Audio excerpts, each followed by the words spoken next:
Hello hi అండి, అందరికీ నమస్కారం. వెల్కమ్ టు భావన కిచెన్ అండ్ వ్లాగ్స్. అందరూ ఎలా ఉన్నారండి? మేమైతే చాలా బాగున్నాము. మీరందరూ కూడా బాగుండాలని దేవుని మనసారా కోరుకుంటున్నానండి.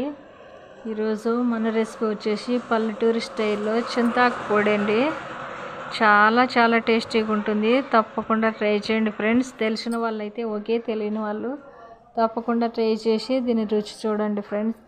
చాలా టేస్టీగా ఉంటుంది. ఇక్కడ నేను వేడి రైస్ పెట్టుకొని చింతాకు పొడిలో కొంచెం అంత నెయ్యి వేసుకొని తింటుంటే ఎంత కమ్మగా ఎంత రుచిగా ఉందోనండి. ఓకేనండి, దాని ప్రాసెస్ చూసేద్దాం. ఇక్కడ నేను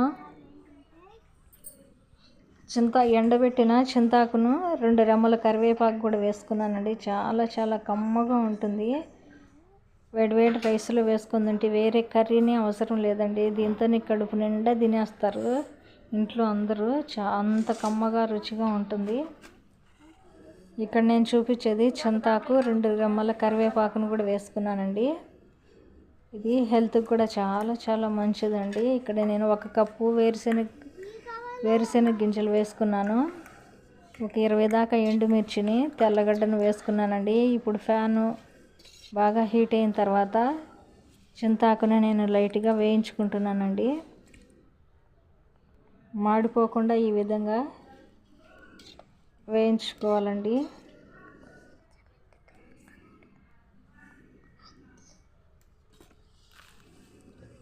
చింతాకు వేయించుకున్న తర్వాత ఎండుమిర్చిని కూడా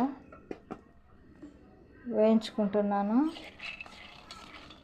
ఎండుమిర్చి, శనగకాయ పప్పులను కూడా ఇదే విధంగా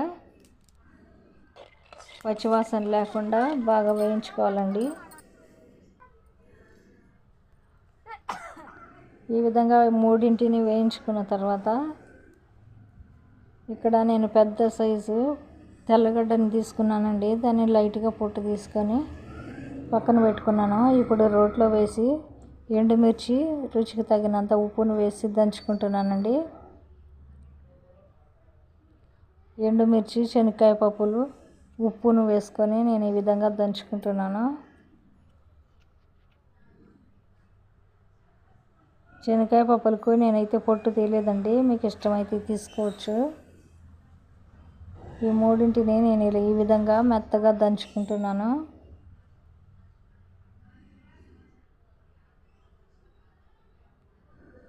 ఇప్పుడు శనగకాయ పప్పులు, ఎండుమిర్చి, ఉప్పు దంచుకున్న తర్వాత మనం ముందుగా వేయించి పెట్టుకున్న చింతాకును కూడా ఇందులో వేసి బాగా మెత్తగా దంచుకోవాలండి. దీని రుచి చాలా బాగుంటుందండి. ఈ విధంగా మెత్తగా దంచుకోవాలండి.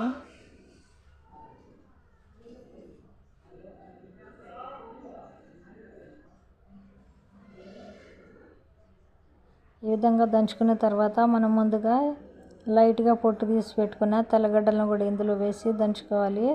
తెల్లగడ్డలు ఈ పొడిలో ఎంత ఎక్కువ వేసుకుంటే అంత కమ్మగా, రుచిగా, టేస్టీగా ఉంటుందండి చింతాకు పొడి.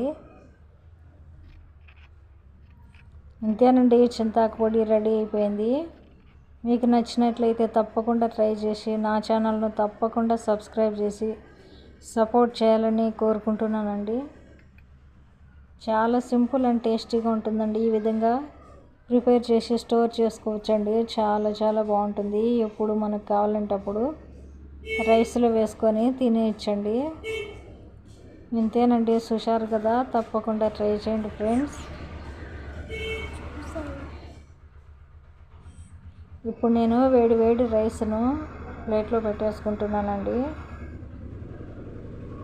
వేడి పొగలొచ్చే అన్నంలో ఈ చింతాకు పొడి 2 స్పూన్లు వేసుకొని 2 స్పూన్ల నెయ్యి వేసుకొని తింటే చాలా బాగుంటుందండి.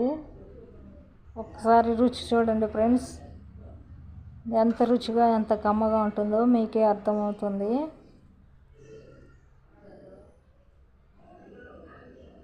ఈ నెయ్యి చింతాకు పొడి కాంబినేషన్ సూపర్గా ఉంటుందండి.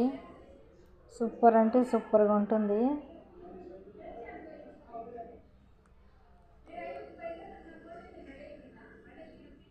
ఓకేనండి, ఇంతేనండి video. Thank you for watching. Take care. Until then, by.